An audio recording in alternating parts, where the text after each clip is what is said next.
ఎంత ప్రయత్నించినా కుక్కతోక వంకరగానే ఉంటుంది. అది తిన్నం కాదు. పాకిస్తాను అంతే. ఎన్ని చావు దెబ్బలు తిన్నా దాని బుద్ధి వంకరే. భారత్తో కయానికి కాలు దువ్వడం, వీర భారత జవాన్ల విజృంభణతో చావు దెబ్బ తినడం పాకిస్తాన్కు ఓ అలవాటుగా మారింది. పరాజయాల పరాభవాలను మూట కట్టుకుంటూనే ఉంది. దెబ్బతిన్న తర్వాత అయినా తన తప్పు తెలుసుకుంటుందేమో అనుకుంటే అలాంటిదేమీ ఉండదు. మరో తప్పుతో ముందుకు వస్తూనే ఉంటుంది. ఇప్పటి వరకు భారత్తో పెట్టుకున్న పాకిస్తాన్ 4 కీలక యుద్ధాలలో మట్టి కరిచింది. అయినా మళ్లీ ఓ తప్పు చేసింది. ఇప్పుడు 5వ యుద్ధానికి కాలు దువ్వుతోంది. ఈసారి ఎంత పెద్ద దెబ్బ తింటుందో చూడాలి. దేశ విభజన జరిగిన తర్వాత ఇప్పటి వరకు పాకిస్తాన్ మన దేశంతో ఎన్నోసార్లు పేచీలు పెడుతూనే వచ్చింది.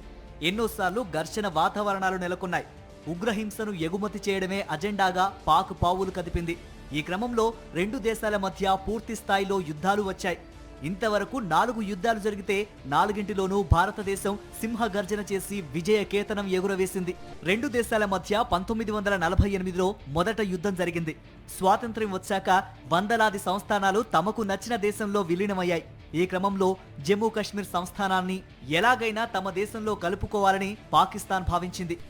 ఈ సంస్థానంలో మెజారిటీ ప్రజలు ముస్లింలు కావడంతో చాలా తేలిగ్గా కశ్మీర్ను కబ్జా చేయవచ్చనుకుంది. పాక్ ఆర్మీ పూర్తి స్థాయిలో రంగంలోకి దిగి కశ్మీర్ను ఆక్రమించాలని చూసింది.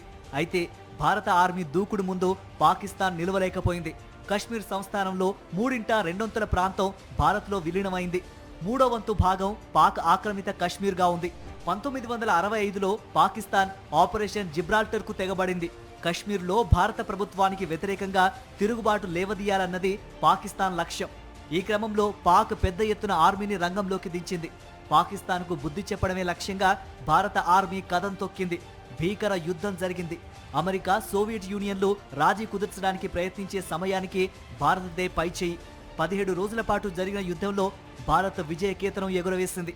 రెండు దేశాల మధ్య 3వ యుద్ధం 1971లో జరిగింది. తూర్పు పాకిస్తాన్ స్వతంత్రం కోసం ఆందోళన మొదలుపెట్టింది.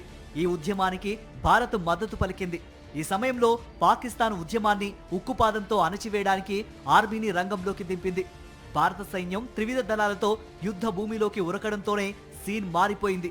కొద్ది రోజుల్లోనే పాకిస్తాన్ తోక ముడిచింది. భారత ఆర్మీ ముందు పాక్ ఏమాత్రమూ నిలవలేకపోయింది. చివరకు ఓటమిని అంగీకరించిన పాక్ సైన్యం భారత ఆర్మీ ముందు మోకరిల్లి లొంగిపోయింది. ఏకంగా 90,000 మంది పాక్ సైనికులు లొంగిపోయారు. ఈ సందర్భంగా ఓ పాక్ సైనికుడు మాట్లాడుతూ, యుద్ధంలో మా నావికాదళం సగానికి సగం కోల్పోయాం, మా వాయుదళంలో 4వ వంతును పోగొట్టుకున్నామని ఆక్రోశించాడు. 1999లో మరోసారి భారత్తో యుద్ధానికి కాలు దువ్వింది. కార్గిల్ జిల్లా నుంచి భారత్లోకి చొరబడ్డారు. అయితే అప్రమత్తమైన భారత ఆర్మీ విశ్వరూపమే చూపించింది. భారత భూభాగాన్ని ఆక్రమించుకోవాలనుకున్న పాక్ ఆర్మీని తరిమి కొట్టింది. ఈ యుద్ధంలో పాకిస్తాన్ వేలాది మంది సైనికులను పోగొట్టుకుంది. సిగ్గుమాలిన విషయం ఏమిటి అంటే పాక్ సైనికుల మృతదేహాలను తీసుకోవడానికి కూడా పాక్ ఆర్మీ నిరాకరించింది. అసలు ఎవరూ చనిపోలేదని సైనికాధికారులు చెప్పుకొచ్చారు. చివరకు దేశ ప్రధాని నవాజ్ షరీఫే కార్గిల్ యుద్ధంలో 4,000 మంది పాక్ సైనికులు చనిపోయారని ఒప్పుకున్నారు. యుద్ధంలో భారత్ను ఏమీ చేయలేవని నిర్ధారణకు వచ్చింది. అప్పట్నుంచి దొంగ దెబ్బలు తీయడానికి ఉగ్రవాదులను ఎగదోస్తోంది పాక్. ఎన్నో ఉగ్రదాడులకు కుట్ర రచన చేసింది. అయితే వాటికి ప్రతిగా భారత్ సర్జికల్ స్ట్రైక్స్ తో వార్నింగ్ ఇచ్చింది. ఆ తర్వాత కొన్నేళ్లు మౌనంగా ఉన్న పాక్ పహల్గామ్ దాడితో మరోసారి కవ్వించింది. దుష్ట పాకిస్తాన్కు ఈసారి గట్టిగా బుద్ధి చెప్పాలని భారత్ ఆపరేషన్ సింధూర్ చేపట్టింది. కేవలం ఉగ్ర స్థావరాలపైనే దాడులు చేసింది. అయితే పాకిస్తాన్ ప్రతీకారంగా భారత ఆర్మీ స్థావరాలను టార్గెట్ చేసుకుని దాడులకు ప్లాన్ చేసింది. కానీ భారత ఆర్మీ పాక్ క్షిపణులను, డ్రోన్లను, రాకెట్లను తిప్పికొట్టింది. అదే సమయంలో పాకిస్తాన్ రక్షణ వ్యవస్థలను ధ్వంసం చేసింది.